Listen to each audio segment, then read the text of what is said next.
तो चलिए आज हम लोग शुरू करेंगे आर एंड के सिलेक्शन थ्योरी। आखिर ये थ्योरी दी क्यों गई? ये आर और के पता है क्या है? ये आर और के यहाँ पे ऑरिजिज्म होते हैं, मतलब आर और स्ट्रेटजी के कुछ ऑरिजिज्म होते हैं, कुछ के स्ट्रेटजी के ऑरिजिज्म होते हैं। तो इसको जानने से पहले हम लोग ये जान लेते हैं कि इसके पहले लेक्चर में हमने पढ़ा क्या था। तो इसके पहले हमने ये पढ़ा था कि आखिर हमारा एक्सपोनेंशियल ग्रोथ क्या होता है और लॉजिस्टिक ग्रोथ क्या होता है। जिसने नहीं पढ़ा था वो जाके देख ले, क्योंकि उस कॉन्सेप्ट के बेस पे ये वाला नया वाला टॉपिक है, तो वो कॉन्सेप्ट देखना काफी जरूरी है। तो हमने अभी मैं हल्का समराइज करके चल रहा हूँ। जो हमारा एक्सपोनेंशियल ग्रोथ होता है उसमें क्या होता है, रिसोर्स अनलिमिटेड होता है, और जो हमारा लॉजिस्टिक ग्रोथ रहेगा उसमें रिसोर्स जो है लिमिटेड रहेगा, अर्थात कि वहां पे जो कैरिंग कैपेसिटी है वो फिक्स होती है, और जो तुम्हारा एक्सपोनेंशियल ग्रोथ है उसमें कैरिंग कैपेसिटी इनफाइनाइट होती है। इतनी बात समझ में आ गई। अब हम लोग आते हैं कि आर के सिलेक्शन थ्योरी क्या होती है। ये दिया किसने था? सबसे पहले देखो नाम दे रहे हो ना, तो वो नाम जानो किसने दिया था, उसके माँ बाप कौन थे।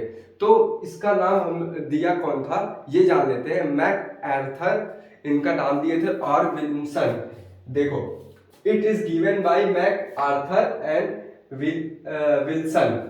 दो लोगों ने इनका नाम दिया था। आर एन के स्ट्रेटजी जो है किसके द्वारा दी गई थी? मैकआर्थर और विल्सन दिए थे। और इसमें दूसरा पॉइंट हमारा क्या है, ये conquering the selection of the life history trades. ये जैसे लिखा हुआ है अपनी कॉपी में छाप लेना। इसका मतलब क्या है, ये किसके द्वारा दिया गया? मैकआर्थर और विल्सन ने दिया था। अब इसमें ये it conquer the selection of the life history trade, इसका अर्थात मतलब ये कहना चाह रहा है ये लाइन कि बदलते हुए टाइम के साथ जो हमारे ऊपर एनवायरनमेंट बदल रहा है उसका जो सिलेक्शन प्रेशर है, जैसे कि मैंने पिछले लेक्चर में बताया था कि हर एक प्रत्येक ऑर्गेनिज्म चाहता है कि वो एनवायरनमेंट में सेलेक्ट हो जाए, और कौन से एनवायरनमेंट में सेलेक्ट हो? जो बदल रहा है। तो बदलते हुए एनवायरनमेंट के साथ जो हमारे अंदर ट्रेड आ रहा है उसी में ये R and K selection strategy apply गई। तो वही लिखा है कि it conquer the selection of life history trades. जो ट्रेड्स हमारे वो अंदर आ रहा है बदलते हुए समय के साथ, बदलते हुए क्लाइमेट के साथ, हमारे ऊपर जो प्रेशर आ रहा है सिलेक्शन का, उसी की वजह से जो ट्रेड आ रहा है उसी के बारे में ये बात करता है। अब देखो, इससे पहले हम लोग ये जान लेते हैं कि लॉजिस्टिक का ग्राफ क्या होता है। यहाँ पे मैं फिर से बताऊंगा लॉजिस्टिक का ग्राफ क्या होता है, क्योंकि इस पूरे टॉपिक में लॉजिस्टिक का ग्राफ बहुत ही जरूरी है। तो अभी तुम लोग ये इतना छाप लिए, छाप लो या फिर स्क्रीनशॉट ले लो, मैं जा रहा हूँ, ले लिए। अब जरा एक मिनट रुकना। हाँ, अब लॉजिस्टिक ग्रोथ का मैं थोड़ा रफ वो बना दे रहा हूँ जो मैंने ग्राफ बनाया था, क्योंकि इस पूरे टॉपिक में लॉजिस्टिक का कॉन्सेप्ट चलेगा। अब एक चीज बताओ, ये आखिर में आर होता क्या है? आर मैंने पिछले लेक्चर में बताया था, चीख चीख के बताया था कि बी माइनस डी होता है। और के क्या होता है? के हमारा कहीं ना कहीं कैरिंग कैपेसिटी को डिटरमाइन करता है, और कैरिंग कैपेसिटी को मैंने किससे डिनोट करने को कहा था? के से, और इसका स्पेलिंग मैंने बताया था। इससे याद करना तो जल्दी याद हो जाएगा। अब तुम कैरिंग कैपेसिटी अभी सोच लो कि सी से किए कैरिंग कैपेसिटी याद कर रहे हो, तो एग्जाम में पूछा डिनोट किससे करते हैं, तो तुम सी लिख दोगे, गलत हो जाएगा। इसीलिए मैंने बोला कैरिंग कैपेसिटी को के से करेंगे। अब इतना समझ में आ गया, आर मतलब इनिशिएटिंग रेट होता है, अर्थात कि पहले नंबर जो है वही डिसाइड करता है कि आगे वाली हमारी पॉपुलेशन कितनी होगी। तो बी माइनस डी होता है, और के क्या होता है? हमारा कैरिंग कैपेसिटी होता है। अब हम लोग ग्राफ देखेंगे जो हमने लॉजिस्टिक में पढ़ा था। ये मान लो हमारा ग्राफ हो गया, ये एक लाइन, ये दो लाइन। ये वाली लाइन क्या बताती है? हमारी टाइम बताती है। ठीक है, मैं आज काफी नीट एंड क्लीन लिखूंगा। और ये हमारा पॉपुलेशन डेंसिटी बताता है, और यहाँ पे हमारी होती है कैरिंग कैपेसिटी। ये कौन सी एक्सिस होगी जरा बताना, मैथ वाले नहीं देख रहे होंगे। वाई एक्सिस होगी, ये हमारी एक्स एक्सिस होगी। तो देखो इसमें मैंने क्या बताया था, कैरिंग कैपेसिटी जैसे मान लो कि एक पर्टिकुलर एरिया की कैरिंग कैपेसिटी 100 है, ठीक है, तो यहाँ पे कैरिंग कैपेसिटी हम लोग बना देंगे ऐसे ऐसे, ये सीधे लाइन जाएगी ऐसे ऐसे, ये हमारी कैरिंग कैपेसिटी होगी कि इससे ज्यादा पॉपुलेशन वहां नहीं जा सकती। अगर इससे ज्यादा गई तो डेथ रेट बढ़ जाएगा, अगर 100 से ऊपर गया तो एक लोग पक्का मर जाएंगे। इतना समझ लेना, मतलब 101 हुआ तो उसमें से एक लोग मरेंगे, समझ में आया? और ये तुम्हारा पॉपुलेशन रेशियो होगा। तो ग्राफ हमारा ऐसे गया था, लॉजिस्टिक की बात कर रहा हूं, ऐसे जाने के बाद ऐसे हो गया था, अर्थात ये किस शेप का था? सिग्मा कर्व शेप का था ग्राफ। अब इसमें मैंने क्या बताया था ये हमारा लैगिंग होता है इतना पोर्शन। लैगिंग क्यों होता है मैंने ये भी बताया था। लैगिंग इसलिए होता है क्योंकि हमारा इनिशियल डिसाइड करता है कि हमारा आने वाला पॉपुलेशन कितना होगा। तो स्टार्टिंग में पॉपुलेशन कम था, तभी धीरे धीरे बढ़ा रहा था, लैग कर रहा था। और इतना पोर्शन हमारा जो था, इतना पोर्शन हमारा क्या था, याद करो, लॉजिस्टिक फेज था या फिर एक्सपोनेंशियल फेज था। एक्सपोनेंशियल अर्थात कि इस पर्टिकुलर एरिया में जो हमारा रिसोर्स था वो लिमिटेड था, नहीं था, लिमिटेड नहीं था, अनलिमिटेड था। क्योंकि ये देखो यहाँ तक कितने लोग आ रहे हैं, तुम ऐसे कॉमन सेंस लगाओ, यहाँ तक 80 लोग आएंगे, तो 80 लोग के लिए 100 जगह लोग का खाना है, तो तुम्हारा कहीं ना कहीं रिसोर्स लिमिटेड अनलिमिटेड ही हुआ ना। तो यहाँ पे लॉजिस्टिक फेज शो कर रहा था, और ये वाला फेज क्या शो कर रहा था, डी एक्सीलरेशन, अर्थात कि यहाँ पे घट रहा था कहीं ना कहीं। और ये क्यों घट रहा था, क्योंकि हमारा रिसोर्स अब लिमिटेड होने लगा था, क्योंकि 100 तक हमारा मैक्सिमम था। तो यहाँ पे क्या हो रहा था, डी एक्सीलरेशन हो रहा था, अर्थात कि हमारा रिसोर्स कम हो रहा था, इसीलिए यहाँ पे डी एक्सीलरेट हो रहा था। अब ये वाला क्या है, ये वाला हमारा कांस्टेंट पोर्शन था, जिसको हमने नाम दिया था ए सिम टोट, हमने नाम दिया था एसिम्पटोट नाम दिया था, जहां पे हमने ये बताया था कि हमारा b minus D equal to 0 होगा, अर्थात कि जितने जन्म होंगे उतने मरेंगे ही। जैसे कि मान लो कि यहाँ पे पॉपुलेशन मैंने बताया कैरिंग कैपेसिटी 100 है, और पॉपुलेशन अगर 101 हो गया तो यहाँ पे 1 लोग मर जाएंगे, अर्थात 100 आ गया, ये कांस्टेंट हो जाएगा तुम्हारा इसके बराबर। और यहाँ पे मैंने ये बताया है k इक्वल टू n होता है, अर्थात कि जो हमारा कैरिंग कैपेसिटी है वो किसके बराबर रहता है, डेंसिटी के। और यहाँ मैंने क्या बताया लॉजिस्टिक में, यहाँ पे बर्थ ज्यादा होगा इन कंपैरिजन टू डेथ। ये हमारा किसका फिगर है, ये फिगर डायग्राम किसका बनाया हमने, अरे बता भाई, एक्सपोनेंशियल की लॉजिस्टिक, जिसने पढ़ा होगा लेक्चर अच्छे से जानता होगा। ये हमारा फिगर जो था, ये फिगर है हमारा लॉजिस्टिक का, लॉजिस्टिक ग्रोथ का हमारा जो है क्या है, ग्राफ है, लॉजिस्टिक ग्रोथ ग्राफ। इतनी बात समझ में आ गई। अब इसी के बेसिस पे हमारा आर और एक्स कॉन्सेप्ट बेस है। आर और एक्स टाइप के स्ट्रेटजी हम कैसे अपनाते हैं, देखो स्ट्रेटजी मतलब क्या होता है, जैसे कि तुम कहीं पे हमला करने जा रहे हो, मान लो कि मुझे कहीं पे अटैक करना है या फिर किसी से मिलने जाना है, तो हम लोग पहले स्ट्रेटजी बनाते हैं अपने दिमाग में, कैसे मिलेंगे या फिर उस जगह कैसे अटैक करेंगे। जितना मैं बोल रहा हूँ उतना ही समझो, कुछ ज्यादा मत दूर का समझना। तो हम लोग कैसे स्ट्रेटजी बनाते हैं कहीं पे अटैक करने की, अटैक वाला ज्यादा कहिए, कहीं पे अटैक करने की हम लोग स्ट्रेटजी बनाते हैं। तो आर टाइप के जो ऑर्गेनिज्म होते हैं और के टाइप, ये दोनों अलग अलग ऑर्गेनिज्म है, ये दोनों अपने अंदर क्या स्ट्रेटजी बनाते हैं जिससे वो सेलेक्ट हो जाए या फिर उस इन्वायरमेंट में सेलेक्ट हो जाए। समझ रहे हो ना कि हमारे ऊपर सिलेक्शन प्रेशर रहता है। तो आर वाले ऑर्गेनिज्म ऐसा क्या करते हैं जो सेलेक्ट हो जाते हैं, और के वाले ऑर्गेनिज्म ऐसा क्या करते हैं जो सेलेक्ट हो जाते हैं। अब जरा ये समझना, तो क्या इस ग्राफ को थोड़ा अगर कर लिए होगे तो छाप लेना, मतलब स्क्रीनशॉट मार लेना। अब इसी के बेसिस पे हमारा पूरा कॉन्सेप्ट बेसिस टिका हुआ था, अभी मैंने इसको रिपीट कर दिया क्योंकि इससे ये अगर जो टॉपिक नहीं पढ़ा रहेगा, अगर इसको डीप क्लास लेनी है इसकी फील करके, तो मेरा जो इससे लेक्चर नंबर 10 है वो कर लेगा, उससे समझ में आ जाएगा।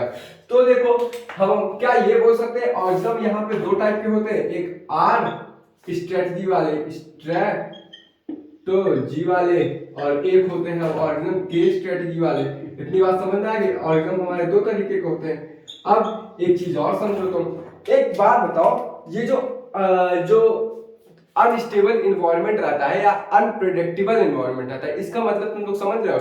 इन्वायरमेंट देखो हमारे कंडीशन क्या क्या हो सकती है, या तो प्रेडिक्टेबल इन्वायरमेंट रहे, अर्थात कि हमें पता रहे कि हमारा इन्वायरमेंट, जैसे कि हमें पहले से कांस्टेंट पता रहे कि ठंडी के बाद गर्मी आएगी, गर्मी के बाद ऑटम, स्प्रिंग, फिर ठंडी। जैसे हमको पता है कि सीजन क्या आएगा, इसके बाद क्या आएगा, गर्मी आएगा, उसके बाद स्प्रिंग आएगा, ऑटम आएगा, जो भी सीजन आए, तो हमको पता है, वो हमारा प्रेडिक्टेबल इन्वायरमेंट है। अब देखो अनप्रेडिक्टेबल का इन्वायरमेंट का कैसे हम लोग एग्जांपल समझेंगे, जैसे कि अभी तुम जाहिलों की भाषा में समझो, जैसे बहकाने के लिए समझो कि ऐसे जगह का इन्वायरमेंट जहां पे हमको थोड़ा भी अनुमान ना हो कि यहाँ पे ठंडी आ रही है, गर्मी आ रही है, कभी ठंडी आ जा रही है, कभी बरसात आ जा रही है, कभी तुम्हारा स्प्रिंग आ जा रहा है, कभी तुम्हारा गर्मी आ जा रही है, तुमको पता नहीं है। लेकिन कुछ प्रेडिक्टेबल इन्वायरमेंट वो इन्वायरमेंट होता है जहां पे हमको पता रहता है क्या क्या आने वाला है, अर्थात वहां का इन्वायरमेंट स्टेबल रहता है। और इस संसार में सारे ऑर्गेनिज्म क्या, सब ऑर्गेनिज्म चाहते हैं कि वो स्टेबल इन्वायरमेंट रहे, क्योंकि अगर अनस्टेबल में रहेंगे तो मर जाएंगे। कॉमन सेंस लगा मेरे भाई, जब अनस्टेबल इन्वायरमेंट रहेगा, अर्थात कि अनप्रेडिक्टेबल इन्वायरमेंट रहेगा, तो हर लोग मर ही जाएंगे ना। तो हर ऑर्गेनिज्म चाहता है कि वो स्टेबल इन्वायरमेंट रहे।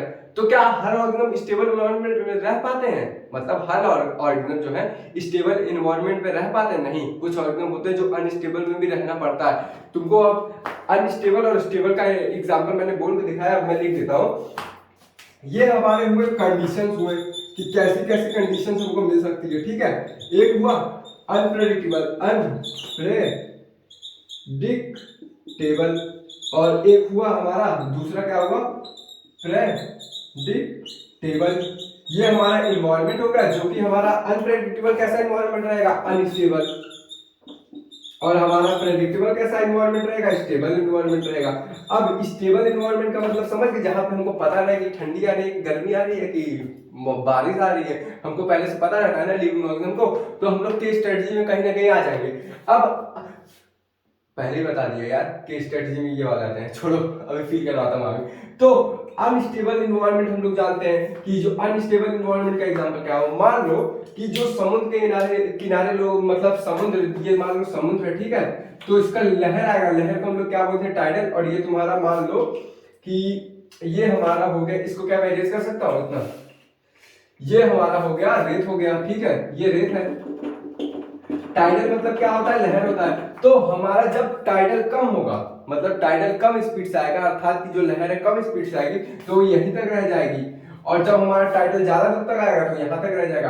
अर्थात कि हमारा जो बीच वाला है, इंटर टाइडल रीजन है, ये हमको पता नहीं यहाँ लहर ज्यादा आएगी कम आएगी, क्योंकि अगर लहर कम आई तो ये यहीं तक रह जाएगा, अगर लहर ज्यादा आई तो यहाँ तक आ जाएगा। अर्थात कि इंटर टाइडल एरिया जो रहता है, यहाँ पे फिक्स नहीं रहता कि पानी कभी ज्यादा है या पानी या फिर कम आए, तो यही हमारा होता है अनप्रेडिक्टेबल इन्वायरमेंट। इतनी बात समझ आ गई, लहर ज्यादा भी आ सकती है, कम भी आ सकती है, यहाँ पे फिक्स नहीं है लहर कौन सी आएगी। अबे तुम खुद कॉमन सेंस लगाओ, तुमको क्या पता चल जाएगा कि लहर अब ज्यादा तेज आएगी कम तेज आएगी, कॉमन सेंस लगा मेरे भाई। तो यहाँ पर जो इंटरटाइडल रीजन रहता है, वहां पे पता नहीं चलता कि लहर ज्यादा तेज आएगी या कम तेज। यहाँ पे जो ऑर्गेनिज्म रहते हैं वो अनप्रेडिक्टेबल इन्वायरमेंट में रहते हैं, अर्थात कि उनका इन्वायरमेंट जो रहता है अनस्टेबल रहता है। इतनी बात समझ में आ गई, इसको छाप लो। अनप्रेडिक्टेबल इन्वायरमेंट जो लोग रहते हैं वो अनस्टेबल होते हैं, जो प्रेडिक्टेबल इन्वायरमेंट रहते हैं, अर्थात कि उनको पता रहता है कि कौन सा इन्वायरमेंट आ रहा है, वो किस में रहता है, स्टेबल इन्वायरमेंट, क्योंकि उनको पता है ना भाई, तो इन्वायरमेंट कहीं ना कहीं स्टेबल तो हुआ ना। अगर जिसको नहीं पता रहेगा वो अनस्टेबल होगा, समझ में आया। इसको छाप लो, छाप लिया ना। अब हम आते हैं भाई अपने मेन टॉपिक पे, आखिर ये के स्ट्रेटजी क्या होती है, आर स्ट्रेटजी क्या होती है। अरे टॉपिक ही है ये तुम्हारा, आप इसके बारे में नहीं जानोगे तो अच्छा, ये इसका थंबनेल ही वही है, आर के स्ट्रेटजी क्या होती है। तो सबसे पहले हम आर वाला समझेंगे, फिर उसके बाद के वाला समझेंगे। अब ये हुआ हमारा आर स्ट्रेटजी के ऑरिजिनम हुए, ठीक है। अब ये जो हमारा आर स्ट्रेटजी के ऑरिजिनम है, जो मैं बोलूंगा वो समझते जाना, तुम अपना दिमाग मत लगाने की कोशिश करो। देखो जब कोई बंदा तुमको पढ़ा रहा है, फिर टीचर तुमको कोई पढ़ा रहा है, तो अपना दिमाग ना साइड में रख के पढ़ा करो, अर्थात कि वो जो बताना चाह रहा है ना वो पढ़ो। ये नहीं कि सर ये वाला टॉपिक आप 20 मिनट में कंप्लीट कर दी, हमारे स्कूल में 40 मिनट में करवाया गया था, तुम मतलब मुझको बोल दो कि ये वाला टॉपिक हमारे स्कूल में 10 मिनट में खत्म किए, तुम आधे घंटे में करवा रहे हो, या फिर मैं 15 मिनट में जो करवा दिया वो तुम 20 मिनट में हमारे स्कूल में करवा रहे हो। ऐसा मत कर भाई, जो मैं बता रहा हूँ वो समझो, समझ आया। तुम अपना दिमाग थोड़ा साइड रख लो और समझने की कोशिश करो मैं बोलना क्या चाह रहा हूँ। अगर ना समझ में आए तब भी भाई मैसेज करो मेरे को, मैं रिप्लाई दूंगा, तुमको अच्छे से समझाऊंगा। ऐसा नहीं है कि मैं नहीं समझाऊंगा, मैं हर एक का मैसेज का रिप्लाई देता हूँ, लेकिन मूड सही होना चाहिए मेरा। तब भी अगर मूड नहीं सही रहेगा तब भी रिप्लाई दूंगा, बस मैं लिख दूंगा कि भाई अभी थोड़ा मूड नहीं सही है, बाद में मैं रिप्लाई करता हूँ अच्छे से। तो आर स्ट्रेटजी के जो ऑरिजिनम होते हैं, आर स्ट्रेटजी के ऑरिजिनम होते हैं, याद रखना एक पर्टिकुलर स्पीशीज की बात कर रहा है, तो ये लोग क्या करते हैं, ये लोग हमारे अनप्रेडिक्टेबल अर्थात कि अनस्टेबल इन्वायरमेंट रहते हैं। तो पहला पॉइंट यहाँ पे हम लोग क्या लिख सकते हैं, ये हमारे अनप्रेडिक्टेबल इन्वायरमेंट में रहते हैं, अर्थात कि ये क्या रहते हैं, अनस्टेबल इन्वायरमेंट में, जहाँ का इन्वायरमेंट जो है स्टेबल ना हो, अर्थात यहाँ पे कभी भी ठंडी हो सकती है, गर्मी हो सकती है, या फिर कभी भी लहर आ सकती है, कभी नहीं। अब एक चीज बताओ, अगर ये वाले आर स्ट्रेटजी के ऑरिजिनम अनस्टेबल इन्वायरमेंट में रहेंगे तो यहाँ पर डेथ ज्यादा होगी कि नहीं। अभी तुम खुद सोचो, तुमको अभी आग पे रख दिया जाए तो तुम मरोगे नहीं, वो हमारे लिए अनप्रेडिक्टेबल या फिर अनस्टेबल इन्वायरमेंट हुआ ना, अचानक तुमको आग पे फेंक दिया जाए तो तुम मरोगे या जिंदा रहोगे, मर जाओगे। तो क्या जो एकदम अनस्टेबल इन्वायरमेंट रहते हैं उनका डेथ रेट ज्यादा होगा। तो क्या मैं ये दूसरा पॉइंट ये लिख सकता हूँ कि यहाँ पे जो हमारा डेथ रेट होगा वो कहीं ना कहीं ज्यादा होगा। अच्छा एक बात बताओ, क्या हर ऑर्गेनिज्म अपने जो प्रजातियां हैं या फिर स्पीसीज है उसको बचाने की कोशिश नहीं करती। अगर नहीं बचाने की कोशिश करेगी ना तो एक्सटिंक्ट हो जाएगी, अर्थात कि खत्म हो जाएगी।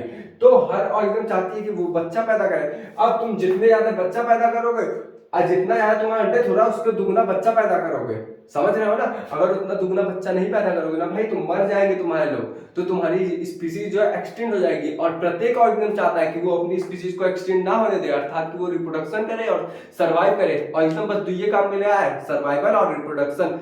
तो यहाँ पे क्या मैं ये बोल सकता हूँ कि जो अनप्रेडिक्टेबल एनवायरनमेंट में रहते हैं उनका डेथ रेट ज्यादा होगा, लेकिन हर स्पीसीज चाहती है कि वो कहीं ना कहीं अपने जो स्पीसीज है एक्सटेंड ना हो। तो यहाँ पे तीसरा पॉइंट होगा इसका जो है वेरी हाई बर्थ रेट होगा, अर्थात कि मरने से ज्यादा जिंदा लोग रहेंगे, मतलब कि जितना लोग मरेंगे उससे दुगना बच्चे पैदा होंगे। तो ये हमारा है वेरी हाई इन्वायरमेंट में रहते हैं या फिर वेरी हाई बर्थ रेट यहाँ पे होता है, समझ में आया। वेरी हाई बर्थ रेट अर्थात कि जितने लोग मरेंगे B minus D equal to जो भी तुम्हारा आएगा, जितने लोग मरेंगे उससे ज्यादा लोग जिंदा होंगे, तभी तो तुम्हारा इन्वायरमेंट स्टेबल हो पाएगा। अब ये जो आर स्ट्रेटजी वाले ये किसको फॉलो करते हैं, लॉजिस्टिक को या फिर एक्सपोनेंशियल को।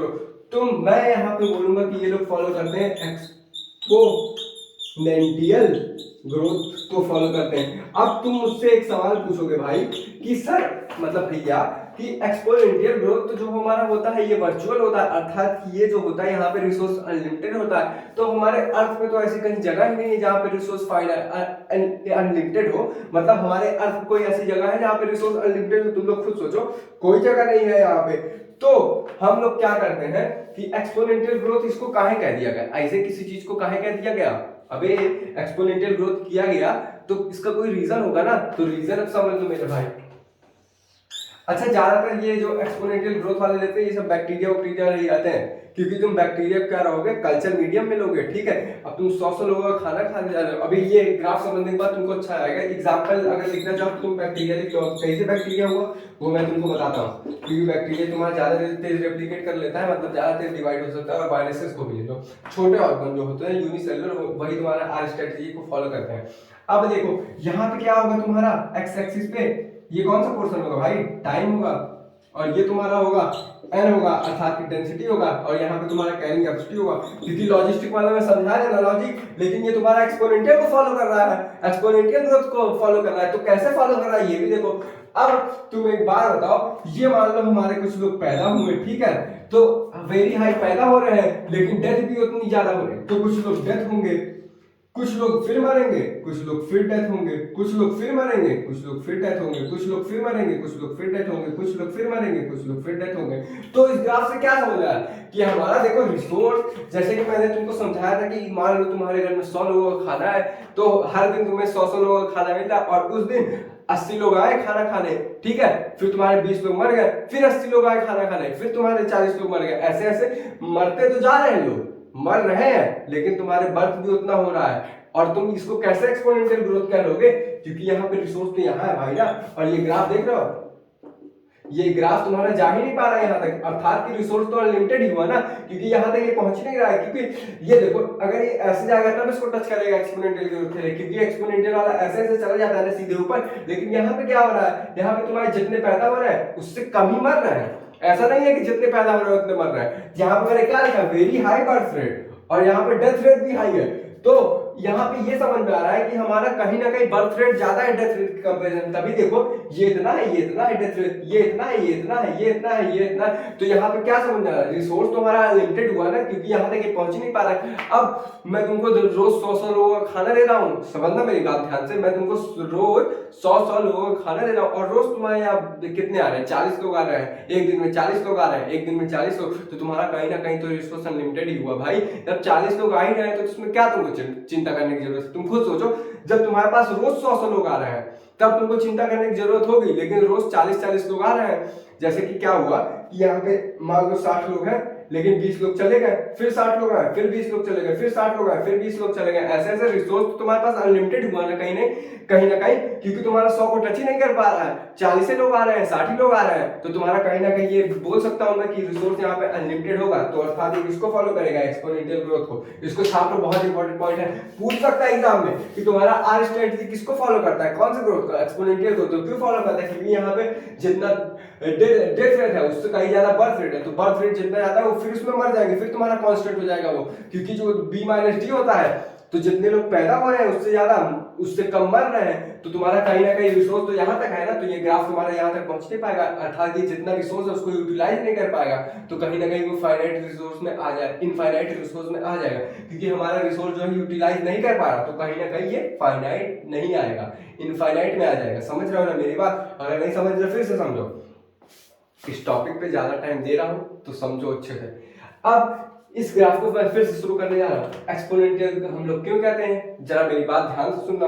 एक्सपोनेंशियल हम लोग इसलिए कहते हैं क्योंकि यहाँ पे जब हमारा ग्राफ बढ़ता है ना, तो जितना बर्थ रेट दुगना होता है, लेकिन यहाँ पे डेथ रेट भी ज्यादा रहता है, तो डेथ रेट जितना होगा, फिर उसके बाद बर्थ जितना होगा, फिर उसके बाद डेथ होगा, फिर उसके बाद जितना बर्थ होगा फिर डेथ होगा, लेकिन बर्थ ज्यादा होगा इन कंपेरिजन टू डेथ होगा, ठीक है, बर्थ ज्यादा होगा इन कंपेरिजन टू डेथ। तो हमारा रिसोर्स तो 100 तक है, लेकिन यहाँ पे ग्राफ देख रहे हो 100 तक पहुंच नहीं पा रहा है, क्योंकि जितने लोग पैदा हो रहे हैं उसके कम से कम 1/3 ना, मतलब 3/4 मर जा रहे हैं।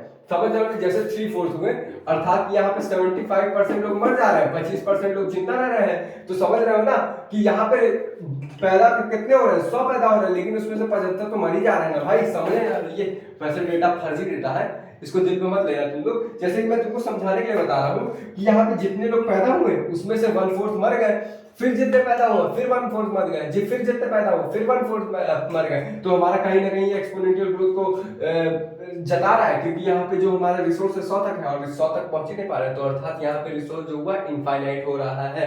अब एक एग्जांपल से और मैंने समझाया था कि जैसे तुम्हारे पास 100 लोगों का खाना है और एक दिन में 30 ही लोग आ रहे हैं, और जैसे 100 तुम्हारे पास एक दिन में 60 लोग हैं, उसमें से 20 लोग चले जा रहे हैं, तो तुम्हारे पास कितने लोग बचे? 40 लोग बचे। 40 लोग को 100 लोगों के खाने में से तुम अच्छे से खिला सकते हो। रोज इतना खाना आ रहा है, रोज इतने लोग चले जा रहे हैं, रोज इतना खाना आ रहा है, रोज इतने लोग चले जा रहे हैं, तुम्हारे पास कहीं ना कहीं रिसोर्स इनफाइनाइट होगा। समझ में आ गया? अब इसको छाप लो। छाप लिए? चलो स्क्रीनशॉट ले लीजिए ना भाई, ले ले भाई। चल, अब हमारा हुआ आर स्ट्रेटजी खल्लास। अब हम लोग पहुंचेंगे किस पे? के स्ट्रेटजी पे। आखिर के स्ट्रेटजी वाले करते क्या है? अब देखो, आर स्ट्रेटजी वाले तो अनप्रेडिक्टेबल अर्थात कि अनस्टेबल एनवायरनमेंट रहते थे, तो तुम्हारा जो के स्ट्रेटजी वाले होंगे वो भी कहीं ना कहीं प्रेडिक्टेबल में रहेंगे। उसका अपोजिट ही होगा ना भाई। क्यों मैंने तुमको अनप्रेडिक्टेबल और प्रेडिक्टेबल स्टार्टिंग में बता दिया था? यही रीजन था। तो जो हमारा के स्ट्रेटजी वाले होंगे, स्ट्रेटजी वाले होंगे, ये हमारे क्या होंगे कि यहाँ पे लिखना पहला पॉइंट है, ये तुम हमारे रहेंगे प्रेडिक्टेबल इन्वायरमेंट में रहेंगे, अर्थात यहाँ पे जो इन्वायरमेंट होगा वो स्टेबल होगा। अच्छा, एक बात बताओ मुझको, अगर तुम्हारा स्टेबल इन्वायरमेंट हुआ तो वहाँ पे डेथ रेट ज्यादा होगा कि बर्थ रेट ज्यादा होगा? तुम बोलोगे बर्थ रेट ज्यादा होगा, क्योंकि वहाँ पे स्टेबल इन्वायरमेंट है तो बच्चे ज्यादा पैदा होंगे। तो यहाँ पे क्या मैं बोल सकता हूँ, यहाँ पे जो बर्थ रेट है वो ज्यादा होगा और हमारा जो डेथ रेट है वो डेथ रेट जो है कम होगा। अच्छा, एक बात बताओ, अगर तुमको एग्जाम में पूछ लिया जाए, अभी मुझको याद आ गया, एग्जाम में पूछ लिया जाए कि ऐसा फॉर्मूला बताओ जिसमें आर और के स्ट्रेटजी दोनों है, तो हमारा लॉजिस्टिक वाला तुमको फॉर्मूला याद है? क्योंकि लॉजिस्टिक वाला मैं ग्राफ समझाया था, तो उसका फॉर्मूला क्या था? ये फॉर्मूला ध्यान से दिमाग में भर लेना। क्या था फॉर्मूला भाई? याद करो, पिछले लेक्चर में बताया था मैंने, नहीं याद आ रहा है? पागल सारे बैठ थी तुम लोगों को मजाक कर रहा हूँ यार, तुम लोग सब इंटेलिजेंट हो। क्या? डेंसिटी पर unit time equal to R. R अर्थात की इनिशिएटिंग रेट, जो जितने बच्चे पैदा पहले होंगे और उसी वही डिसाइड करेगा कि हमारी आगे वाली पॉपुलेशन कितनी है, अर्थात यहाँ पे n हो जाएगा। n तुम्हारा नंबर ऑफ डेंसिटी होगा, अर्थात कि कितनी पॉपुलेशन डेंसिटी है। फिर उसके बाद क्या हो जाएगा? याद करो, इसके बाद क्या होगा? इसके बाद तुम्हारा होगा k माइनस, यहाँ पे क्या होगा? r होगा, और सॉरी यहाँ पे k होगा, और यहाँ पे क्या हो जाएगा? क्या होगा भाई? आर ही होगा ना। एक मिनट रुको, मतलब भुला गया मैं भी चले यार, यहाँ पे n होगा, हाँ यहाँ पे n होगा, सॉरी यहाँ पे n होगा। तो यहाँ पे क्या बता रहा है? फोन तो थोड़ा दिमाग से चला गया था मेरे। नंबर ऑफ डेंसिटी पर यूनिट टाइम कितनी होगी? इक्वल टू यहाँ पे इनिशिएटिंग रेट इनटू तुम्हारा पॉपुलेशन डेंसिटी कितने हैं ब्रैकेट में के तुम्हारा क्या होगा? तुम लोग खुद सोचो के क्या होगा? के हमारा कहीं ना कहीं ये होगा, कैरिंग कैपेसिटी हो जाएगी, और ये हमारा पॉपुलेशन डेंसिटी हो जाएगा। पॉपुलेशन डेंसिटी जितनी होगी उतनी तुम्हारी कैरिंग कैपेसिटी भी होगी, क्योंकि के इक्वल टू एन होता है, याद रखना। और अगर तुम्हारा एग्जाम में कैरिंग कैपेसिटी और वो अलग अलग रहे तो तुम अलग अलग लिख देना भाई, आंसर तब भी आ जाएगा, इसमें टेंशन लेने की बात है नहीं। तो यहाँ पे हम लोग आते हैं के स्ट्रेटजी वाले क्या फॉलो करते हैं, प्रेडिक्टेबल, और अर्थात वो स्टेबल एनवायरनमेंट रहते हैं। अगर स्टेबल में रहेंगे तो वहां पे बर्थ रेट ज्यादा होगा in compare to death rate, death rate वहां पे कम हो जाएगा। इतनी बात सबको समझ में आ गई? इसका स्क्रीनशॉट चाहो तो ले लो। अब यहाँ पे तुम्हारा जो हमारा ग्राफ बनता है वो कैसा होता है, ये ग्राफ एकदम लॉजिस्टिक वाले की तरह है। टाइम हो गया, एन हो गया, यहाँ पे क्या होगा, यहाँ कैरिंग कैपेसिटी होगी, तो यहाँ पे ग्राफ जो है यहाँ से ऐसे चला जाएगा और यहाँ पे b minus D equal to 0 हो जाएगा। अर्थात यहाँ पे अनस्टेबल एनवायरनमेंट में रह रहे हैं तो वहां पे कैरिंग कैपेसिटी फिक्स होगी, तो ये हमारा कहीं ना कहीं लॉजिस्टिक को करेगी, वो वाला किसको करेगी, मतलब वो वाला जो आर स्ट्रेटजी वाला किस ग्राफ को फॉलो, किस ग्रोथ को फॉलो करेगी, ग्रोथ मॉडल को, वो तुम्हारा फॉलो करेगी एक्सपोनेंशियल को। ये किसको करेगी, लॉजिस्टिक को, क्योंकि यहाँ पे जैसे ही यहाँ पे हुए स्टेबल एनवायरनमेंट में, इससे ज्यादा गए तुम अर्थात मर जाएंगे, तो जितना बर्थ होगा उतना मरेंगे। समझ में आया? तो इसीलिए यहाँ पे 0 हो जाएगा। इतनी बात समझ में आएगा? इसको छाप लो। और यहाँ पे इक्वेशन क्या रहेगा, सोचो, यहाँ पे इक्वेशन यही वाला रहेगा, लॉजिस्टिक वाला। अगर तुम्हारा एक चीज बताओ, अगर हमारा जो रिसोर्स हुआ इनफाइनाइट हुआ तब क्या फॉर्मूला रहेगा, और हमारा रिसोर्स इनफाइनाइट नहीं हुआ अर्थात कि फिक्स हुआ तब हमारा क्या फॉर्मूला रहेगा। सवाल बनता है ना, तो लिखते हैं तुम्हारे सामने। इसका फॉर्मूला मैं बता चुका हूं तुम लोगों को, एक्सपोनेंशियल और लॉजिस्टिक का। अब जो एक्सपोनेंशियल पे फॉर्मूला बताया था वही यहाँ पे भी होगा, जो हमने लॉजिस्टिक में बताया था वही फॉर्मूला यहाँ होगा। तो फिर तुम जरा समझ लो एक बात, अगर तुम्हारे पास रिसोर्स लिमिटेड है, नहीं है, मान लो कि तुम्हारे पास रिसोर्स अनलिमिटेड है, तो क्या तुम उसकी बात करोगे, मान लो मेरे पास बहुत सारे पैसे, बहुत सारे, जितना तुम सोच नहीं सकते, तो क्या मैं गिनूंगा तुमको कितने पैसे दे दिया, नहीं गिनूंगा ना। तो उसका फॉर्मूला है जो आर स्ट्रेटजी वालों का फॉर्मूला क्या है, आर स्ट्रेटजी, मैं घसीट के लिखूंगा, और के स्ट्रेटजी, इन दोनों का फॉर्मूला क्या है, एग्जाम में पूछ सकता है, तो तभी बता दो। आर स्ट्रेटजी वाले जो होते हैं ना, इनका फॉर्मूला क्या है कि हमारा dl बाई dt होंगे। मान लो तुम ओरिजिनल फॉर्मूला लिखो भाई, ये तुम्हारा ओरिजिनल फॉर्मूला हुआ, ठीक है।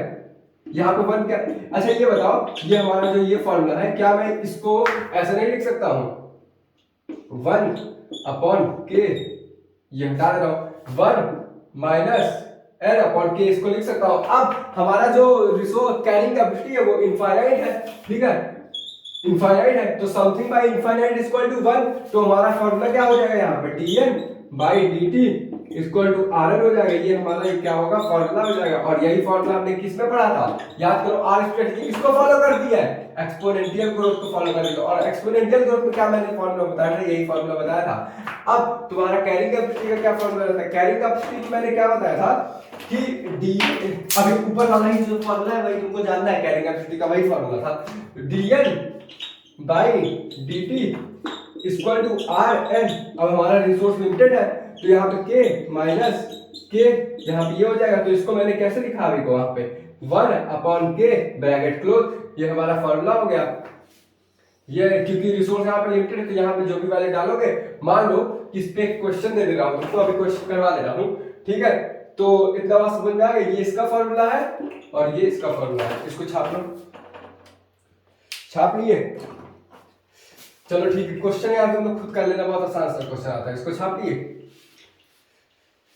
चलो भाई, अब इसका कुछ हम लोग एग्जाम्पल पढ़ेंगे, और एग्जाम्पल के साथ साथ हम लोग क्या पढ़ेंगे इसमें थोड़ा, हाँ एग्जाम्पल पढ़ेंगे, और कितनी पॉपुलेशन बढ़ रही है, कब मैच्योरिटी आ रही है, कब वो सब आ रहा है, वो सब पढ़ेंगे।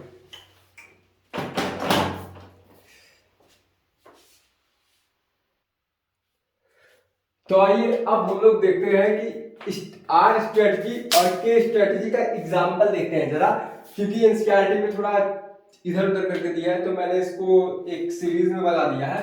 तो देखो, आर स्ट्रेटजी का एग्जाम्पल कौन फॉलो करेगा, अनप्रेडिक्टेबल एनवायरनमेंट में ये लोग रहते हैं, पहले ही मैंने बताया था। अनस्टेबल में, तो अनस्टेबल एनवायरनमेंट में तुम खुद सोचो कौन कौन रह सकते हैं, इंसेक्ट क्या रह सकते हैं, हाँ बिल्कुल रह सकते हैं, उनको यार कहीं पे भी रख दो तो वो सरवाइव कर लेंगे, और डेथ भी जल्दी हो जाती है उन लोगों की, समझ रहे हो ना। इंसेक्ट देखो, इंसेक्ट की पॉपुलेशन कितनी ज्यादा रहती है, क्या ऐसा है कि उनकी पॉपुलेशन ज्यादा ही रहती है, नहीं, अगर ज्यादा होगी ना तो बहुत ज्यादा हो जाएगी भाई, तभी वो लोग मरते हैं। तो कहीं ना कहीं वो इंसेक्ट जो है आर स्ट्रेटजी में आएंगे, क्योंकि वो मर भी ज्यादा रहे लेकिन बच्चे भी उससे ज्यादा पैदा कर रहे हैं। क्यों पैदा कर रहे हैं? ताकि वो एक्सटेंड ना हो जाए, ताकि वो समाप्त ना हो जाए।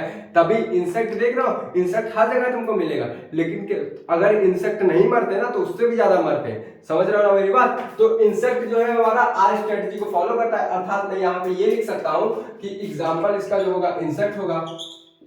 अब देखो भैया, के स्ट्रेटजी में कौन आएगा? के स्ट्रेटजी में हम लोग आ जाएंगे, हमको प्रेडिक्टेबल इन्वायरमेंट में हम लोग रहते हैं, अर्थात कि स्टेबल इन्वायरमेंट में रहेंगे, क्योंकि हम जो है इसके मुकाबले हमारा जो डेथ रेट है वो कम है और बर्थ रेट ज्यादा है। तो यहाँ पे हम किसकी बात करेंगे? अपन लोग की, अर्थात कि हम लोग अपनी बात करेंगे।